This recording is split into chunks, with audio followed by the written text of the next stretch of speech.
Yo, have you heard of LinkedIn Learning? If you haven't, LinkedIn Learning is an American massive open online course provider.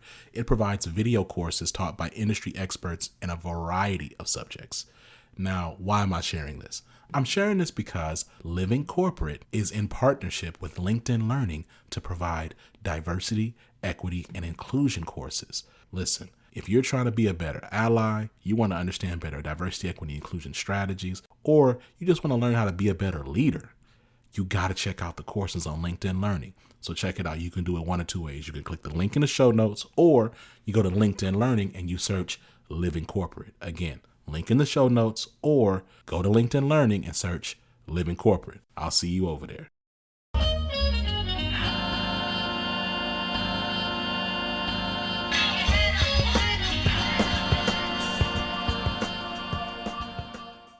What's going on, Living Corporate? It's Tristan, and I want to thank you for tapping back in with me as I provide some tips and advice for professionals. Today, let's discuss 3 questions to ask your future manager in an interview.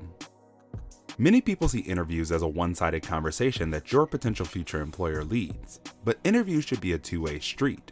You should be screening and weeding out companies as much as they are screening and weeding out candidates.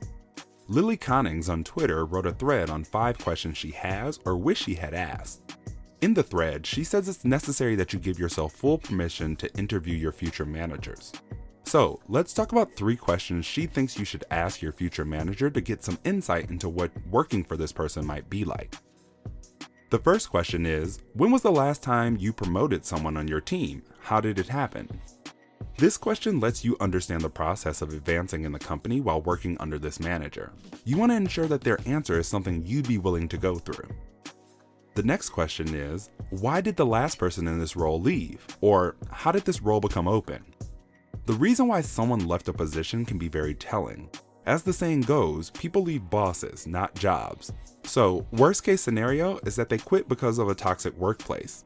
The best case is that they were promoted, which means this role may lead to similar opportunities for you. The last question is, when was the last time you supported a direct report's growth, even if it meant leaving your team or company? This question can throw some managers for a loop, but a supportive manager will care about your goals, not keeping you in your position. It's important that they know when it's time for you to move on. These are just a few questions that can help you understand more about the leader you're expected to work under to make a more informed decision throughout your job search. If you want to check out more of the questions that Lily posed, I'll put the link in the show notes. This tip was brought to you by Tristan of Layfield Resume Consulting. Check us out on Instagram, Twitter, and Facebook at Layfield Resume, or connect with me, Tristan Layfield, on LinkedIn.